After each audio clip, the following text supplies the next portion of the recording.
but it's an exceptional opportunity to see all around United Kingdom, friends of the fight, friends of Cuba, and especially we have tonight here people that fought very, very hard for them to be here.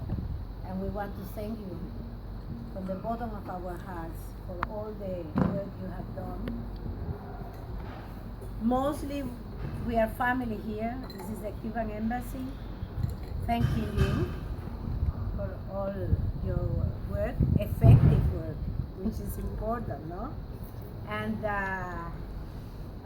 we are so grateful for that. This is just a little expression of our thankfulness. Thank you very much. The Cuban Embassy is open for you. You are always welcome. We will remember, and there are other battles to fight. Yes. It's not only this, and so we count on you. And thank you very much. I hope you have enjoyed the night. There is still more to enjoy. Cheers. Cheers.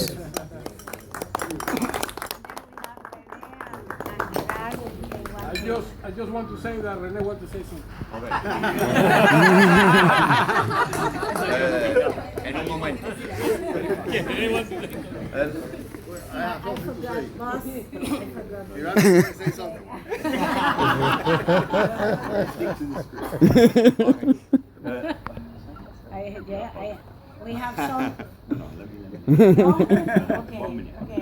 Okay. One of the reasons we wanted to do this reception was because we wanted to pay tribute and thanks to a group of people who have I've become fairly close to, surprisingly enough, but it's because for 2.5 years now we have been struggling with our own government, with the now Prime Minister of our government, Theresa May, who was the Home Secretary for 2.5 years, who denied, first of all, mainly Rene, the right to come to Britain.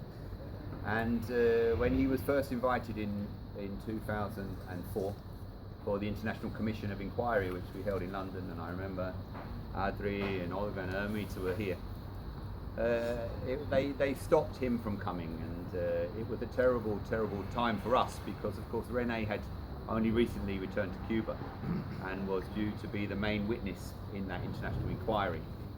And it would have been wonderful at that time because it was a very important and impressive event with jurors from around the world and testimony from so many people who'd been involved in the case. And I always remember when we did the concert at the Barbican on the Friday evening, we did a big, huge concert, and Irma spoke, and I remember her words, and I also remember her tears at the time, and she said how sad she was because at this time she was going to be here with her father. And just at the last moment, just days before that, the British government took the cruel decision to deny Rene the visa to come to this country. And we as an organisation took the decision to challenge that, which was the right thing to do because it was another injustice.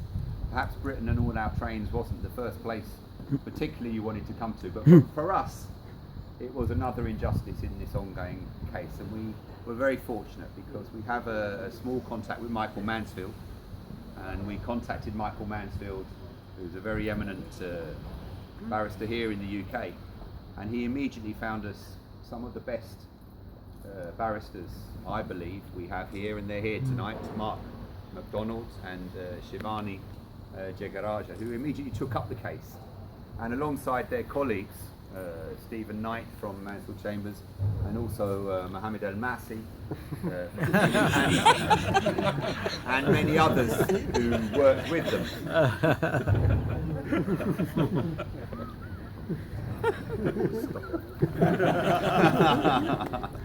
They worked tirelessly, and I understand it from Mohamed's notes that we had the case heard over 2.5 years by 11 different hearings. Judges In a number of different hearings. So we ended up inviting Rene 3 different times. The first time, the second time he was invited by 28 members of Parliament, which was the strategy that the lawyers decided would be the next best strategy. Again, we lost when we wanted to invite you in September of that year. But in November of 2015, we got the breakthrough victory, which we celebrated with you in Havana, as when we received it, and we had a meal at El Ajibe, where we had the information that you would be able to come to Britain.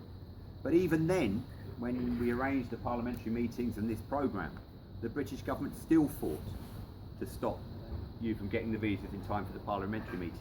And in fact, they tried right up until the last minute to stop you from coming, and it was only through the interventions of Mark and Shivani and their team that we managed to get the visas on the Tuesday, got the flights on the Wednesday, and you flew here on the Thursday. So it was a very rushed thing. But we are incredibly grateful to all of you, not least because you all work for nothing. I said all I wanted is a cigar.